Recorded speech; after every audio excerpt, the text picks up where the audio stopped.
बादशाहत के ज़माने और उससे पहले पत्थरों के ज़माने से लेकर आज तक जितने भी अदवार गुजरे हैं, इनमें ग़ुलामों की तिजारत को बड़ा फेल समझा जाता रहा है।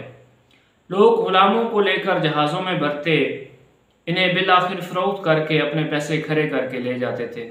इससे बड़ा और क्या दुख होगा कि इंसान बिकते थे और कहाँ कहाँ से आकर बिकते थे और अपने नए मालिकों के पास रह जाते थे। ये एक बड़ी दर्दनाक कहानी है। महाराजों के दौर में दासियां बिकती थीं, जो मंदिरों में नाच और पूजा पाठ करती थीं। ये दासियां दूर दराज के इलाके से आती थीं और इन्हें ज़्यादातर मंदिरों में ही रखा जाता था।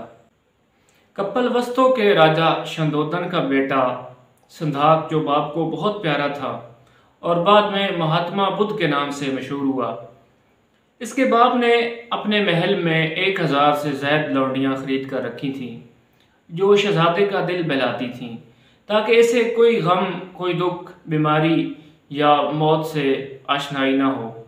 ये रस्म पहले से चलती आ रही थी और हत्ता कि एक वक्त ऐसा भी आया कि एक पैगंबर, और जिनके वालिद भी पैगंबर और वो दुनिया के हसीन तरीन शख्स थे, वो भी बिक गए। मैं बात कर रहा हूँ हज़रत यूसुफ अलैहिस्सलाम का, कि इनकी बाकायदा बोली लगी थी। ये दर्दनाक कहानियाँ मुसलसल चलती आ रही थीं और ऐसे वाक़यात होते रहे हैं। हज़रत ईसा अलैहिस्सलाम और हज़रत मूसा अलैहिस्सलाम के ज़माने में भी ग़ुलामी का दौर और रस्म थी। इंसानी तिजारत के ख़िलाफ़ सबसे पहली जो आवाज़ उठी, वो आवाज़ हज़रत मोहम्मद मुस्तफ़ा करीम सल्लल्लाहु अलैहि वसल्लम की ज़बान मुबारक थी।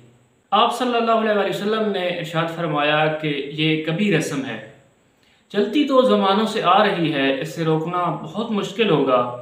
लेकिन मैं दरख्वास्त करता हूँ कि जब भी मौका मिले 100 ग़ुलामों में से एक ग़ुलाम रिहा और आज़ाद कर दिया करो। इस तरह अल्लाह ताला तुम्हारे लिए बहुत आसानियाँ पैदा फरमाएगा। फिर जब किसी से कोई कबीरा गुनाह हो जाता तो आप सल्लल्लाहु अलैहि वसल्लम फरमाते कि तुम ये ग़ुलाम आज़ाद कर दो, तुम्हारे सब गुनाह माफ़ हो जाएंगे। और फिर अगर कोई शख्स कहता कि हुजूर मैं तो बहुत गरीब आदमी हूँ, मेरे पास कुछ नहीं है, तो आप सल्लल्लाहु अलैहि वसल्लम फरमाते कि किसी से ग़ुलाम किस्तों पर ले लो, कोई 5 रुपए 3 रुपए महीना अदा करते रहना, लेकिन ग़ुलाम आज़ाद कर दो। ये ग़ुलामी की ऐसी कभी रस्म थी जिससे इंसान आहिस्ता आहिस्ता निकलने की कोशिश करता रहा है। आज जब तरक्की याफ्ता दौर है, चीज़ें तब्दील हो गई हैं, तो आज नौजवान लड़के और लड़कियां अपने आप को बेचने और ग़ुलाम बनाने के लिए किस कदर तड़प रहे हैं, इस पर कभी तफसील से बात करेंगे। अपना बहुत सा ख्याल रखें, खुश रहें, अल्लाह हाफ़िज़।